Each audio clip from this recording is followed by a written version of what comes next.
Okay, people. Here's my plan with this government unit on the introduction of the basic institutions of government. Government in the state is chapter 1, and what is chapter 2 here? Chapter 2 is forms of government. And so here's what I'm going to do. We are going to talk about these things. Well, first off, you do the focus questions. Focus questions are due before we have our discussion on the terms. The terms are listed online, and we will go in that order. And so you need to be vocal inside of the Zoom session in order to, in order to let me know that you do or don't understand the terms as they're listed. I have them listed here: government in the state, public interest, public policy, government, constitution, legislative, executive, judicial, institution, blah, blah, blah, blah, blah. And so what I'm going to do, you do the focus questions, we talk about things, and then I'll put together this video which reemphasizes the same things that we said in the classroom, okay, that we said on the Zoom or we said in class. I will place this video accessible as we're going through the terms. That way you can go back to the terms and you can touch base with me on them. Now realize you also have the option to go to the podcast, which I've linked for you. And then those are a little more in depth on each of the terms as well if you do better on a podcast. So you have the focus questions on the terms. You have our discussion in class on the terms, whether it be Zoom or in person. You have this video on the terms, and you have the podcast on the terms. There's no reason that you shouldn't be able to handle that. Then the final thing will be, if we are in person, then we will quiz on the terms. We'll pop quiz on them. If we're not in person, we will do an ed puzzle that comes together with this video. So I will resubmit the video with ed puzzle questions. And that's what we're going to do. So let's start. And at the top of this, and by the way, I will also, I'll have down at the bottom of the screen, as you can see right now, I will put the terms down there so you can see where we are at certain times. And I'm going to begin this discussion with public policy and public interest. This is everything in a democracy. Actually, it's everything in a government. The relationship between the public interest and the public policy is so significant to a functioning government. So what exactly is it? I guess it starts with public interest. Public interest is the hopes, the dreams, the goals, the past, the present, everything that the public, you and me, need. Everything that we need, everything that we want, everything that we hope for. Not only for ourselves, but for our children, for our students, for our family, for our cats and our dogs, for our economics, all of it. That's the public interest. That is the public interest. And the goal of a government, well, I should say the goal of an effective government, is to match that public interest. What you want to be able to do, what you want, is you want public policy. And public policy is merely the creating of policy for the public by the government. Now, that government could be a dictatorship. That government could be an oligarchy. The government could be a monarchy. The government could be a chimpanzee sitting on top of the Capitol building in the United States. Whatever the government is, the government creates public policy. It creates public policy at the state level. It creates public policy at the national level. It creates public policy at the local level. It creates public policy in the school through the school board policy. That's all public policy. So it just means that it's the laws and the guidelines created that lay a outline for society to function. In society is the public interest. Ideally, you want you want public interest, Zoom, to fit inside public policy. So you want public policy to be in line with public interest all the time. So it matches it. So look, you have public interest here and you have public policy here, and so they match up. They match up. And so the hopes and the dreams and the goals of the people are fulfilled by the public policy, which is the government. Now, in a dictatorship, public interest and public policy, there's no relationship. You have the dictatorship, the public policy of the dictator, public policy of the dictator, and the people. If these two things come together, it's only because the dictator deems it for his best interest. So there is no working relationship. Everything is at the will of the dictatorship. And the people are back here. They move around. If the dictator takes care of their public interests, it's only because it suits his public interest. Now, in a democracy, the people should be here. And the public interest, the public interest, the policymakers, the government serves the people. So it should be the public interest that is sacrosanct, not public policy as in a dictatorship. And so ideally, these things match, right? So the public policies, the laws and the guidelines that are created by the government serve the will of the people. Perfect. But that doesn't happen, does it? It does not happen for a number of reasons. That just doesn't happen. It certainly doesn't happen in our society. If our democracy was truly effective, then the public interest would be served at will by the public policy. How? Well, why, I guess? Why doesn't it work? Well, one, it's so damned difficult to measure public interest. Look, my hopes and dreams and goals, they're different than your hopes and dreams and goals. And those are different than Mr. Barry's hopes and dreams and goals.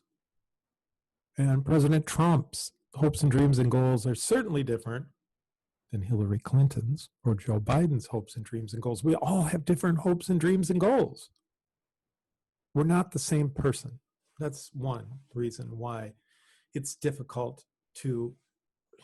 difficult to know what public interest is. Two, think about how freaking huge the public interest is in the United States. 350 million people. Is that how many we got? I don't even know how many people in this country. We got a lot. 300 million, 200 million, 250 million. I don't know. Let's say a lot. How are you going to measure that? How are you going to measure that? Voting? God, we barely vote. In this last election, we voted more than we have in any other presidential election. We still got 65%. Only 65% of eligible voters voted. And that doesn't even include people that aren't eligible. People under 18. And you are part of the public interest. So how do we get public policy to match up to public interest? If we could do that, then our government would be more in sync. Add to the fact that we have bad information. A lot of people are really ignorant. People don't vote. People are lazy. People, there's a saying, at least it's a saying I made, that if your democracy is broken, you only have one place to look, and that's in the mirror. That's in the mirror. When you've got countries like Denmark voting close at in some elections at 80%, and you have people who are pretty well versed in what their public interest is, then you can be darn well sure that the public policies that come from the government, which is voted on by the people, you can be pretty sure that they're going to line up. Because if they aren't, what's going to happen? They're going to get voted out of office. That's what's going to happen. And so what is the best way for public interest to line up with public policy, or vice versa? One, it's for the public, for the people to be awake. Number one, you need to be awake. You need to be informed with good information. Number two, you got to vote. You have to vote. Because how can you hold the public policy? How can you hold your government accountable if you don't vote? So you vote. That's essential. Those two things are essential. When we do things along the way to check it with polling, polling's not always accurate. We do things along the way to check it with special interest groups that fight for different causes, but that's not always accurate. The one way to ensure that public interest and public policy match up, public interest and public policy, public interest and public policy come together more often than not,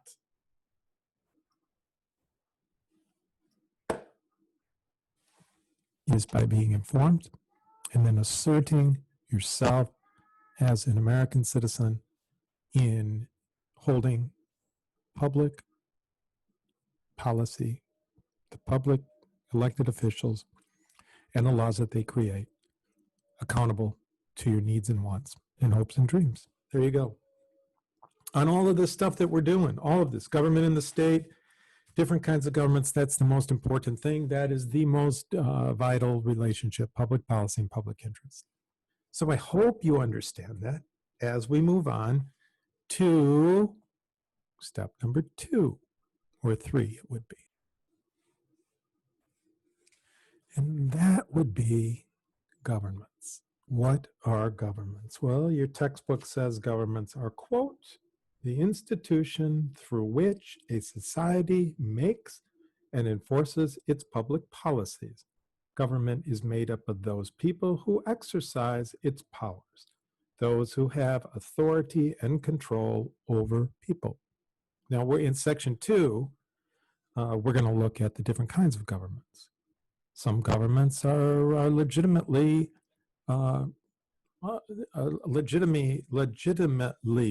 supported by the people in a democratic situation. Some are dictatorships where the government seizes control and then dictates its own policy to the people. But either way, the government is the institution that lays out the public policy which fulfills or does not fulfill the public interest. And like I said, we will get further into what government is. But governments all have different kinds of powers that they exercise, different levers that they pull in order to create policy. Every government has legislative power, every government has executive power, and every government has judicial power. Now, what is that?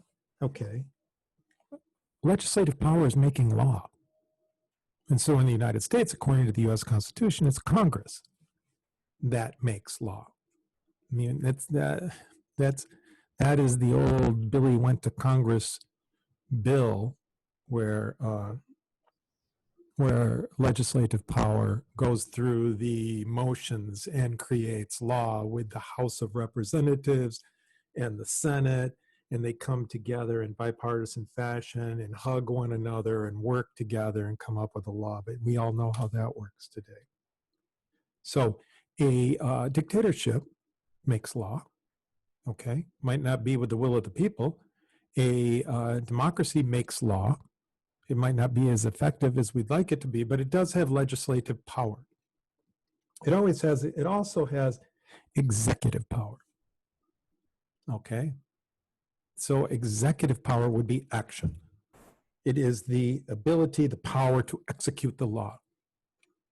So if you look at, I don't know, if you look at the, let's look at, well, no, first let's talk about the third part, the judicial power. Judicial power is interpreting the law that the legislative arm makes and the executive arm enforces. Okay, and so again, I'm going to use the United States as an example. The United States judiciary are the judges and the court decisions, the Supreme Court decisions and such. And so let's look at Little Rock 9. Okay, the judicial branch of the government interprets whether or not a law is justifiable under the Constitution of the government. And we'll get to the Constitution. The Constitution is a rule book. Let me get to that next. But the judicial branch will interpret, is this really follow the rules? Does it follow the rules? Does this law that we created follow the rules? This law of that we're going to integrate Little Rock High School. So the legislative branch says, we're going to pass a law here that integrates Little Rock High School. We're going to bring kids into the school. Legislative branch, create a law. Orville Faubus in Arkansas says, no, you're not going to do that. I'm going to bring out the National Guard and I'm not going to let you in. So what has to happen? Well, the executive branch has to carry out the law. And so what does the executive branch do in this case? The executive branch, which is the action arm, which is the president in this case, or the governor in a state, because in a state you have both legislative, executive, and judicial. And in a federal government or national government, you have legislative, executive, and judicial. In the case with Little Rock, Dwight Eisenhower sends the 101st Airborne down and escorts these kids to class. That's executive action. And the judicial power has interpreted Brown v. Board as being supported by the 14th Amendment, in that it is illegal to segregate schools. So you have the judicial branch has interpreted the Constitution as to how segregation fits inside of a law. The law is created by the legislative branch, and the executive branch executes the law. You're going to see that all the time. What has happened recently in the United States, anyhow, is that Congress, with the Democrats on one side and Republicans on the other, Congress is so partisan and so like this. And we have a Republican Senate and a Democratic House that they can't pass anything. And so the legislative portion of this institution of government is broken.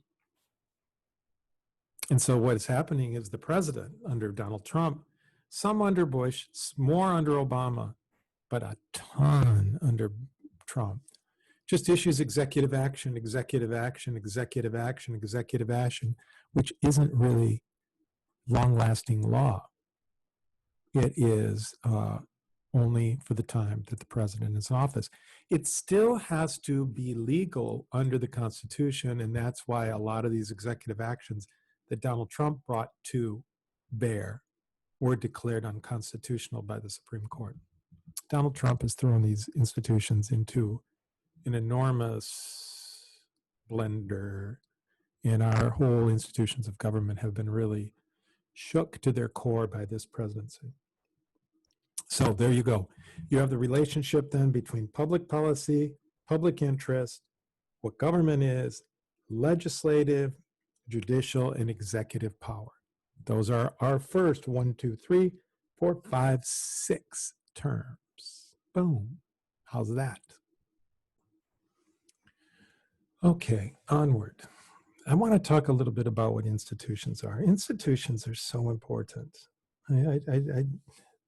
Institutions are things in your life that provide norms to your life, that provide structure to your life, and repetition to your life, and consistency. I mean, when you think of us as humans, what is our most significant institution? Well, it's the family. That's the family. I mean, come on. It has been for as long as I can remember, as long in society. The institution of your family provides you your norms, your direction, your guidance from point A to point B and beyond. Schools have been significant in providing norms and directions. Schools are important institutions in your life. Hospitals are important institutions in your life. A lot of people get guidance from churches. They are institutional in your life. Government is an institution that we have relied on from year to year to year to year to year. In 1787, the Constitution is written, and the United States is born in 1789. Well, no, I'm sorry, it's born in 1776, but it actually has solid institutional grounding by 1789, when the Constitution is passed, and then in 91, when the Bill of Rights comes into play. These institutions are long-lasting. That's a strength in the United States. And so let me talk about constitutions while we're at it too. A constitution is just plain old rule book. That's what it is. A constitution is a rule book. And if you look at the institution of the Constitution, it provides norms, it provides guidelines, it provides I would say maybe a roadmap for public policy guidance in the United States. The courts are an institution. The presidency is an institution. Congress is an institution. There's so many institutions that we've come to rely upon that guide our life and guide our government. And so to talk about institutions is to talk about the Constitution and how these institutions are laid out. And I think it's also to talk about, again, Donald Trump. One of the appeals of Donald Trump in 2016 was his willingness to come up and blow up institutions. People thought the institutions were broken, or they weren't, I don't know, in the best interest of the people. What he's done is he's really done more than that. He's earthquaked institutions. And it's causing a rupture in our government because these institutions are what we have relied upon. Example, this whole deal with the vote. Come on. We are 2 weeks out in the election. It is done. 306 to 220, I don't know, 238, 232. I mean, Donald Trump was beat by 6 million votes and quite a few electoral votes. And yet, our institutions of government have been successful because we passed the baton. The loser concedes and passes the baton onto the winner, and democracy moves forward. Donald Trump is frankly lying about fraud in our voting system, in our government system. What are they? 25, 30 different lawsuits have gone to court, and none of them have been successful, yet he continues to put out falsehoods to stir the pot and undermine the government. That is undermining more than Joe Biden. That is undermining institutions in our government, long-lasting institutions in our government, voting in our government. And so these institutions, this is what keeps us moving in a semi-positive direction, even when we have differences and have political differences. So institutions are are significant. A constitution is necessary. Every government has a constitution. I guess it could be unwritten if you were a real crazy dictator. It could be unwritten constitution. But even constitutions, I mean, I'll bet you that North Korea has a constitution. It probably is a good-looking constitution. Probably, I mean, I'll pull it up here and take a look, but I bet it embodies the will of the people and the soul of the great leader. That would be my guess what their constitution says. Most countries, you know what they do? They rewrite their constitutions. They update their constitutions. I want to play for you. I'm gonna play for you this. I'm gonna show you this quote that Thomas Jefferson said about institutions, constitutions, and norms. I'll stick it in right now so you can take a look at it. This idea that time changes and that maybe constitutions should change with it. But in the United States, we don't do that. Most countries in the world have changed their constitutions many times over. We have the same one for 232 years. Same constitution. I guess that could be said as usually things are both positive and negative. That could be said as a positive in the fact that it provides stability and norms to our Constitution. But it doesn't, I mean, come on, these amendments, this electoral college, they don't fit in today's world. And so you have problems with a Constitution that isn't updated. But could we rewrite a Constitution in the United States with the partisanship? Partisanship, by the way, is when the different parties fight on everything. So you have totally different ideas, Republicans and Democrats. The partisan would be all the way to the edge. Bipartisan would be moving together and working together. So if you hear the term partisans, bipartisan is together. And so that, yeah.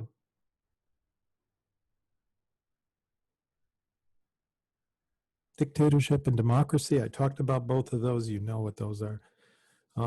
Dictatorship is going to be ruled by one. Democracy is a rule by the people, whether it is a direct democracy in which the people directly take a vote on everything. That's not common. Just in numbers' sake, it's not common. You don't do that very often. Some places up in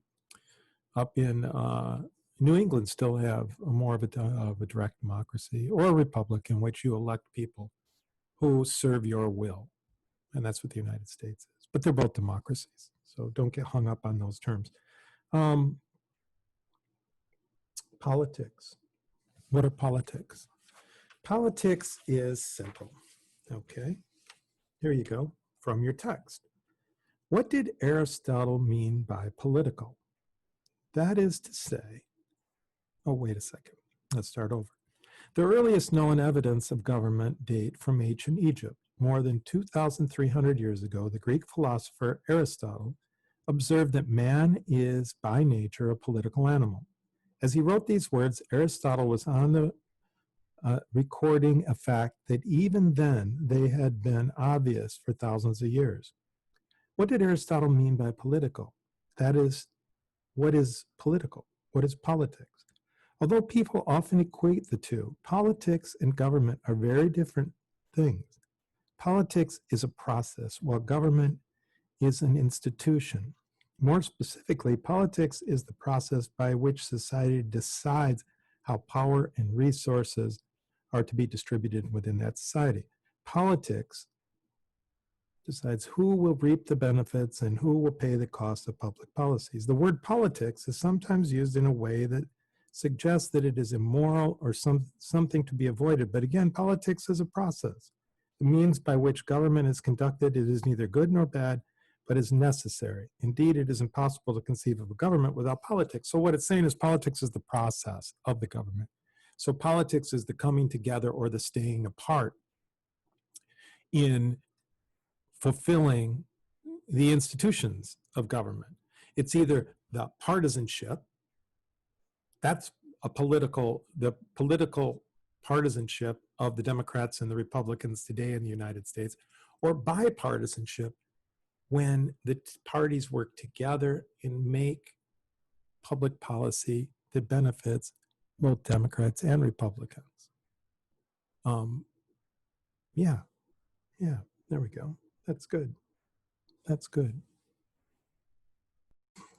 Let's talk about a state.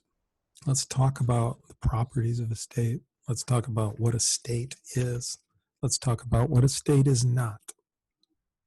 A state is not a country. A state is not a nation.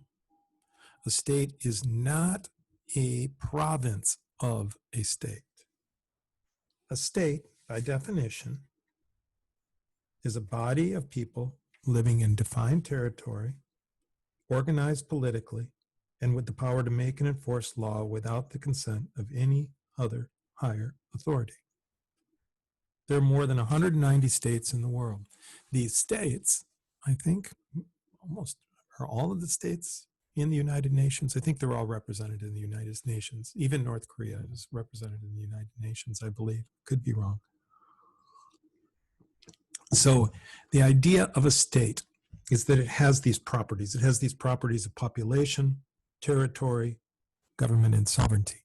We're going to go over what population, territory, government, and sovereignty is. So the United States is a state. Now, we're used to talking about the United States as a country. Let's not do that, okay? Let's not do that. A country is something altogether different. A nation is something altogether different. And these are interchangeable, but we want to talk about it as a state. So Italy is a state. Africa is a continent. Inside of Africa, you have Mali, you have Nigeria, you have South Africa, you have Mozambique. Those are all states. Inside of the United States of America, the state, you have separate sub-provinces. We call them states. That gets a little bit awkward, doesn't it? So when we say that Michigan's a state and that Ohio's a state and Georgia's a state, they really aren't. They're provinces of a larger entity, which is the state. They call them provinces in Canada. I think there's 8 or 10 provinces in Canada. Manitoba, Saskatchewan, Newfoundland. Those are all provinces of the state of Canada. So we need to think of these in terms like that because as you'll see by the definition of the state, Michigan isn't. It's a province because it doesn't have sovereignty. So let's go through what a state must have, what properties it must have to be a state. By definition, it's got to have population. There's got to be people. It doesn't matter how many people, but there's got to be people inside of the area in order for it to be a state. I think Mauritania is like, it's right in the desert up by Morocco. It borders on Morocco. And there's hardly anybody in that place. It's empty. It's the Sahara Desert. But it's a state, and it has people. Maybe more camels than it has people, but it has people, so it qualifies as being a state. The United States of America is a state. It has people. Michigan would qualify if that was the only qualification because it has people. Got that? Number one, it's got to have population. Number two, the state must have territory. It's got to have borders that are recognized, boundaries that are recognized by other states. So when Al-Qaeda comes into and seizes a portion of Iraq and Syria, and it claims it's a caliphate, it's a state. No, it's not, because its boundaries aren't recognized by Syria. Its boundaries aren't recognized by Iraq. It may be claiming statehood, but it's not. So the boundaries need to be recognized by those states that are adjacent to it. So the United States is a state because it has boundaries. It has territory. Mexico recognizes the southern border. Canada recognizes the northern border. If you looked at Michigan, we would still say Michigan qualifies as a state because it has population and it has territory. Let's skip sovereignty and go to government. Every state is politically organized. Doesn't matter if it has a dictatorship, doesn't matter if it has a democracy.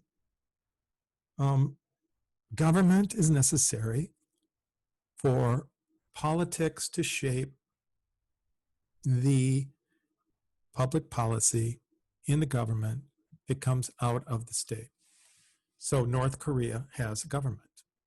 The United States has a government. Michigan has a government. So Michigan is still 3 for 3 state. Why is Michigan not a state then? Why is Michigan a province? Why is Manitoba a province? Why is Saskatchewan a province? Why do all of these different states in the world, why do they have provinces broke up in them? Well, you know why, because you can't organize as well. If it's just one giant, huge freaking state. What if the United States was one giant, huge state with no 50 separate provinces in between? Wow, what a mess. What if Canada was one giant freaking state with no provinces in between? What a mess. It would be a mess.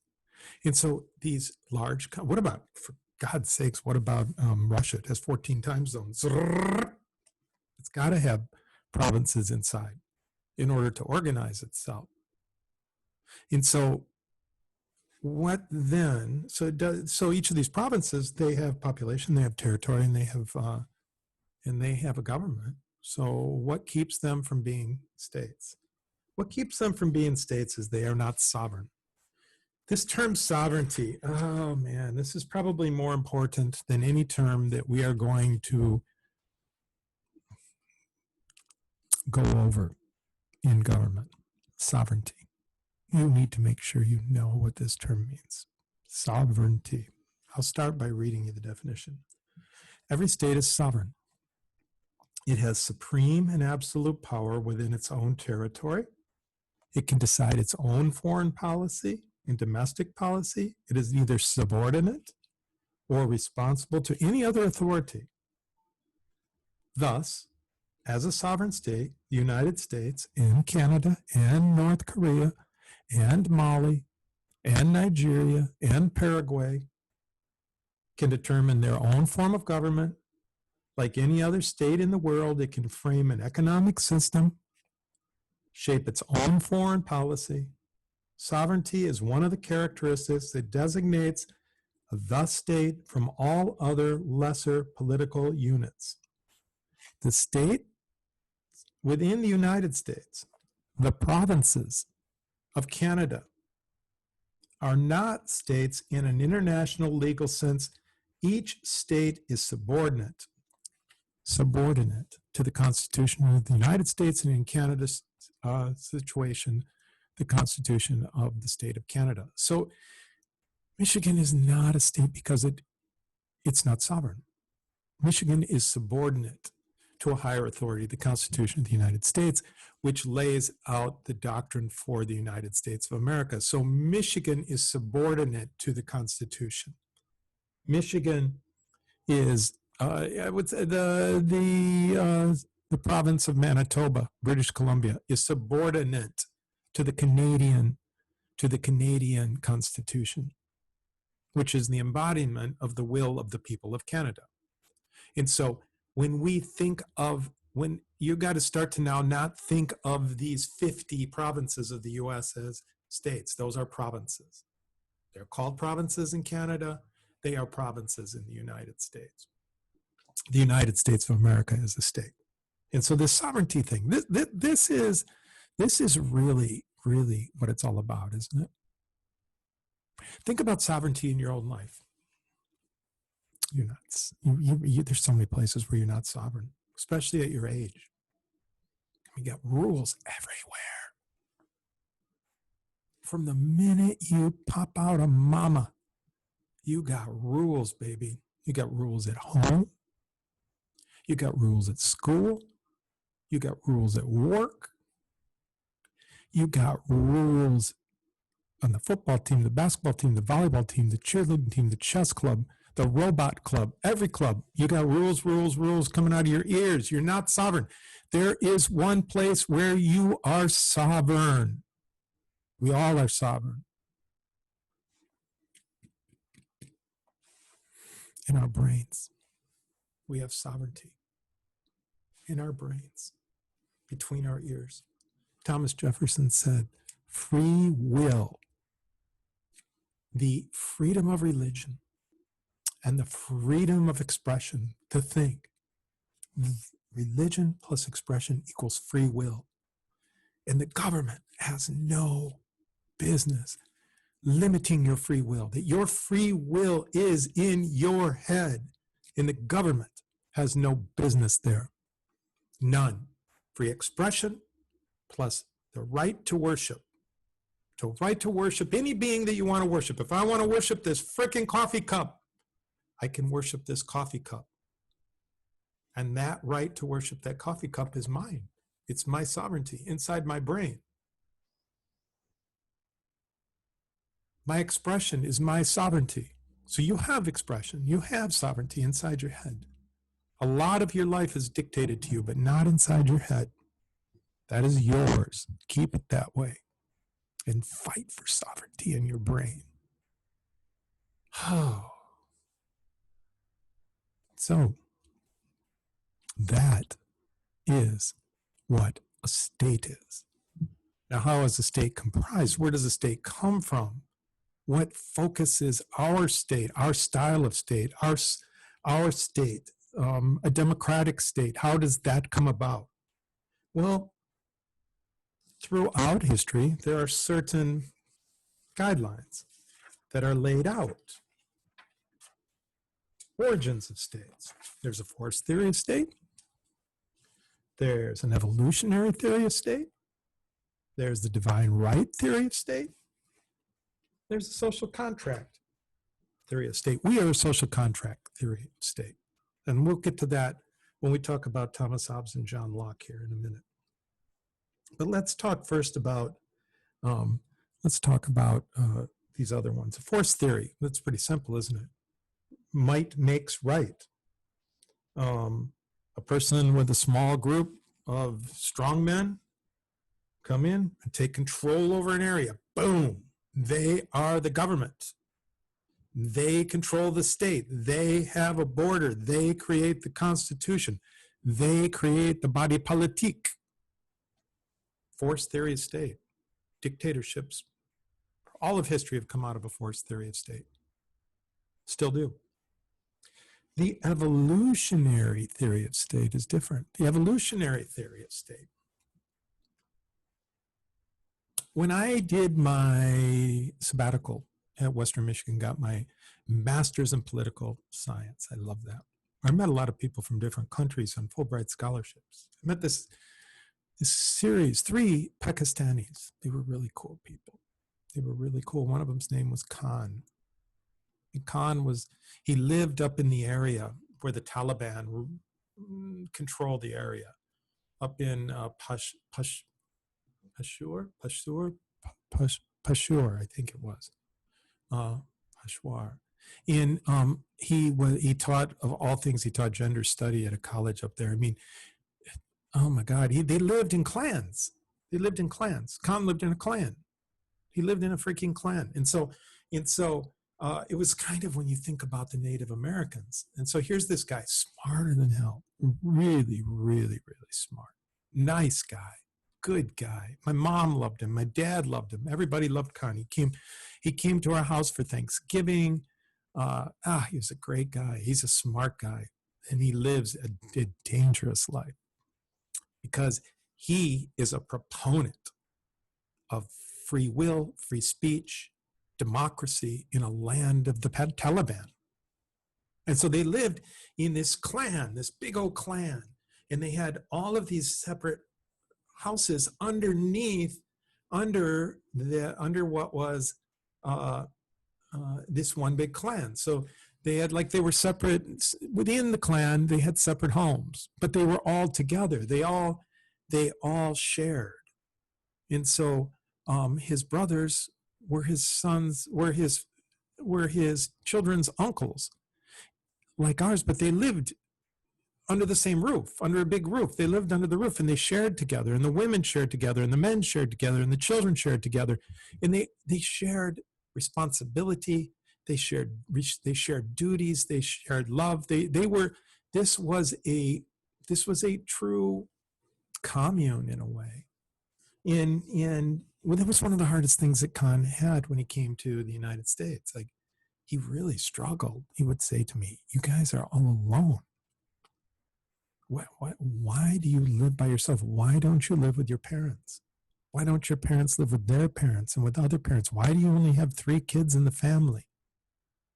They had lots of kids in the family, and those kids would be with other kids in the family. You had these large groups. And so this idea of an evolutionary theory of government, I think, comes from an idea that there isn't a force, but there is an agreement. And so they had these things called, what were they called?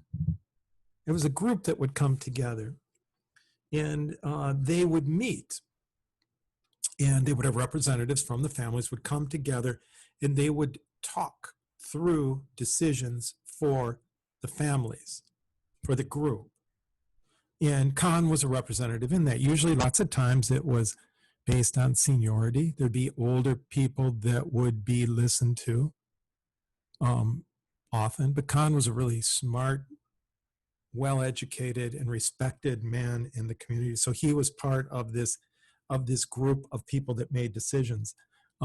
That is an evolutionary theory of government, and still present in some third world countries of the world. I think it would be really cool. It'd be really cool. He really struggled with our aloneness, our isolation. He couldn't believe that I got in a car and drove to Seattle after I got out of college to try to find myself. Why in the hell would you ever do that? You find yourself within the group, not on your own.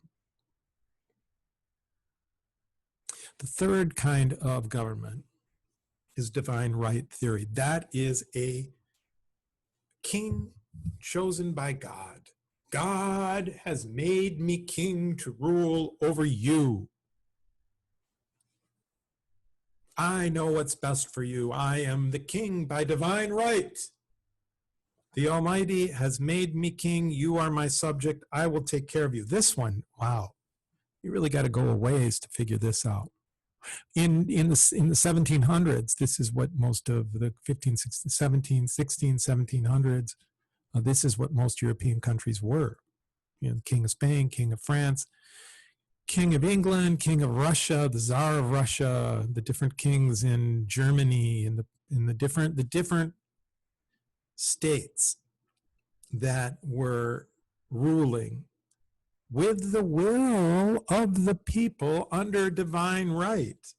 And this divine right said that I have the authority from God to do what's best for you. And you stay poor and I stay rich. This was a questioning. When the Declaration of Independence comes, it objects to this divine right. It will object to the idea that the king is willed by God to rule man. Man will rule himself. Even though the Declaration of Independence does this, and even though the United States becomes this separate entity with a democracy-like government, it isn't really respected in Europe as the break from divine right.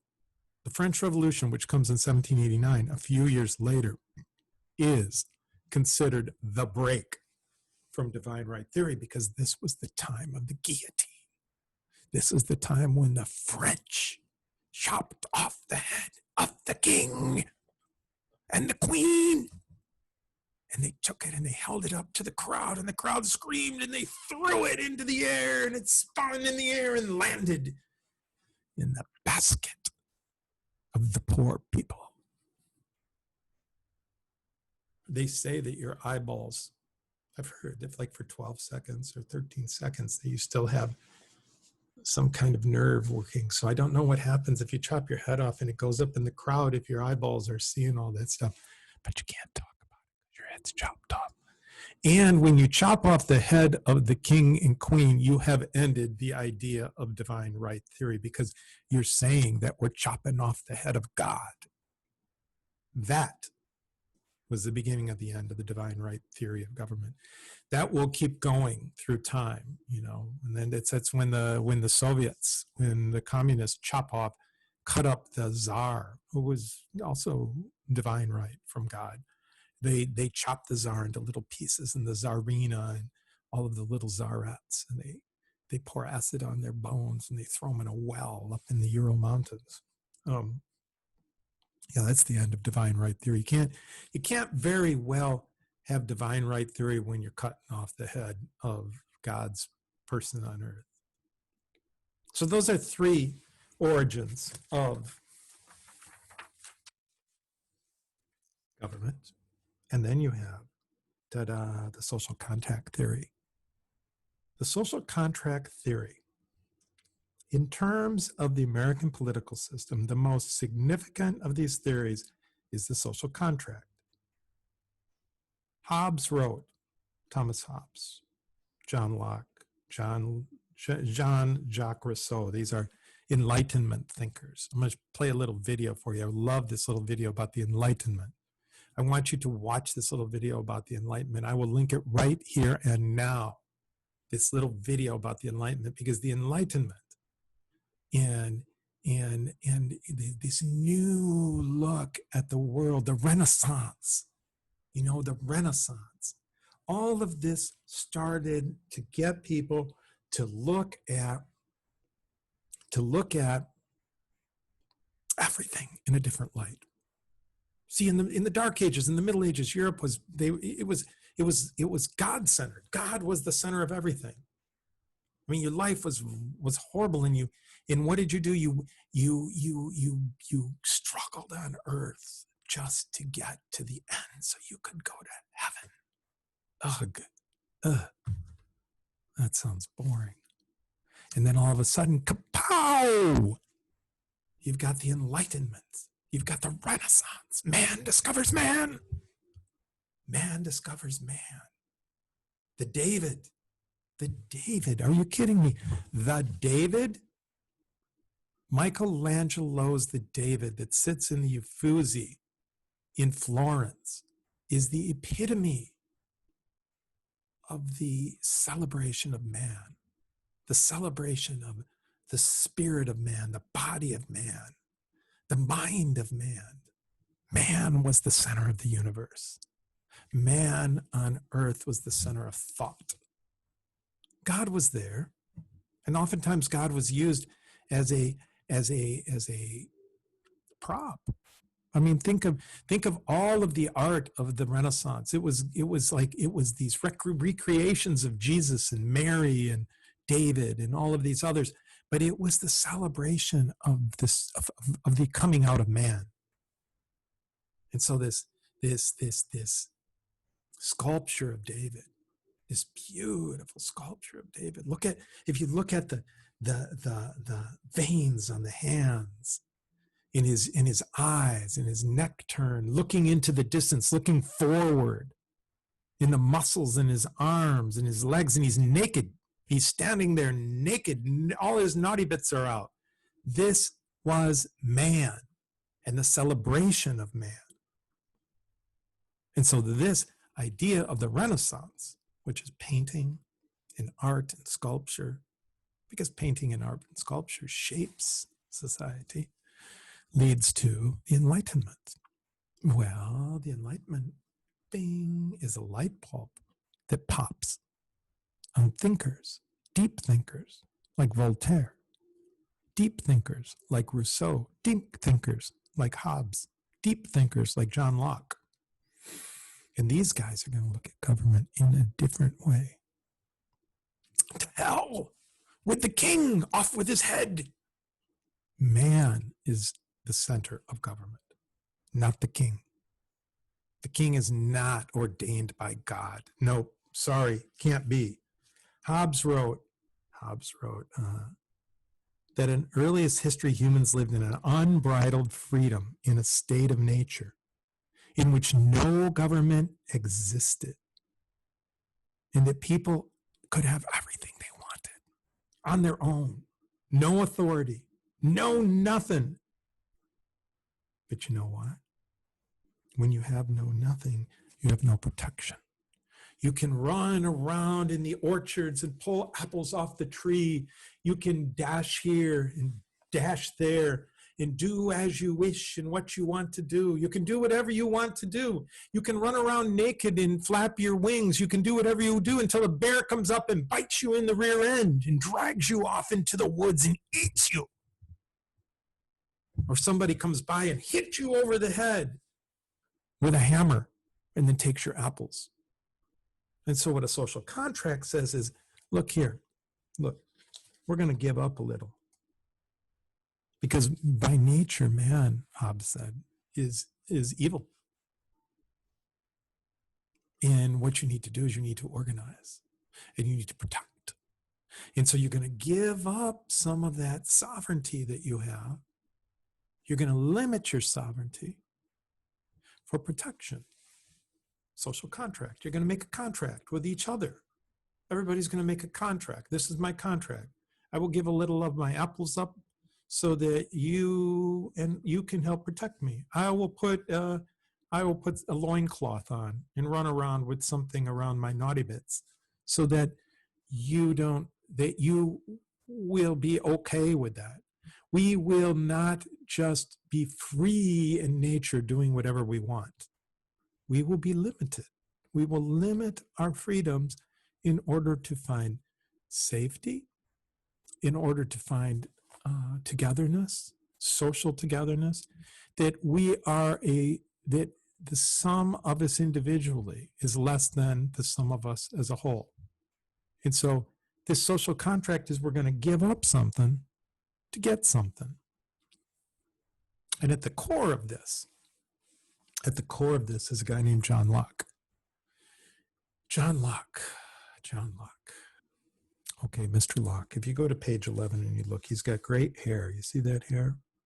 You've got to admire John Locke because of that hair. An English philosopher in 1690. These are quotes on his second treatise of government. John Locke was a thinker of the Enlightenment. Thomas Jefferson, remember, writes the Declaration of Independence in 1776. So guess who he is channeling when he writes that? John Locke. So you look at, you talk about Jefferson, you say Jefferson's thoughts are Lockean. And then somebody that comes after Jefferson, his thoughts might be Jeffersonian. And these guys, they don't come up with stuff on their own. They read and then they formulate. I've read a lot about Jefferson and Madison, and they were readers. They read a lot. And John Locke's ideas were really, really interesting to them. Here, listen to this. Man being by nature all free, equal, and independent, no one can be put out of this estate and subjected to the political power of another without his own consent, which is done by agreeing with other men to join and unite into a community for their comfortable, safe, and peaceable living, one amongst another in a secure enjoyment of their properties and greater security against any that are not of it. Social contract. I am going to give up some of my comfortable, safe, and peaceable living in order to have a more comfortable, safer, and more peaceable living. That's a social contract. That's a democracy. All for one. When any number of men have, by the consent of every individual, made a community, they have thereby made that community one body, with a power to act as one body, state, which is only by the will and determination of the majority. through politics and the government. And thus every man, by consenting with others to make one body politic under one government, puts himself under an obligation to everyone in that society to submit to the determination of the majority and to be concluded by it. Ta-da! You're going to give something up to get a better state in life. You agree to be in this state, this social state that is not governed by God through a king. It's not governed by a dictator. I guess it's closest to this idea of a group of people, like in, what was that? An evolutionary theory, but it's not an evolutionary theory. It's the will of the majority. A social contract. A contract is an agreement by peoples.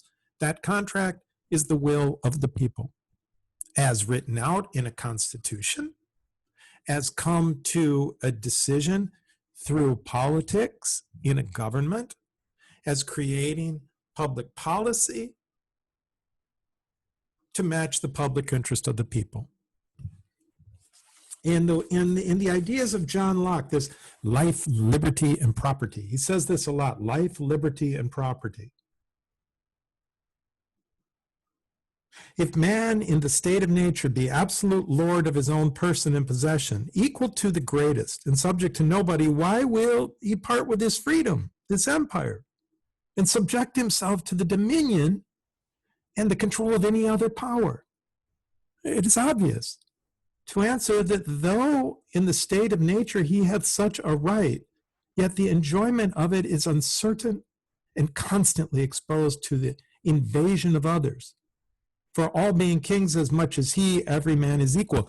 So you have this beautiful state of freedom, but you have enemies. You have enemies that will take your state of freedom, that will take your very life, and they aren't all human. Bears, lions, and tigers, oh my. That enjoyment of the property he has in this state is very unsafe, very insecure.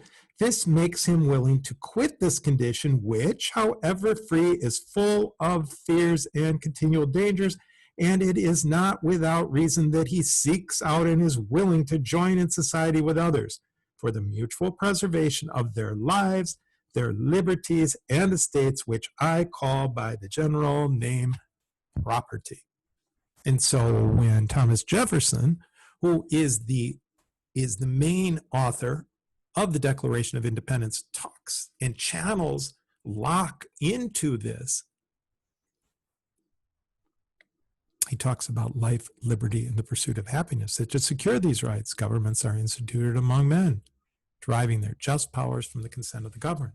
Well, their just powers from the consent of the governed is the social contract that Locke talks about.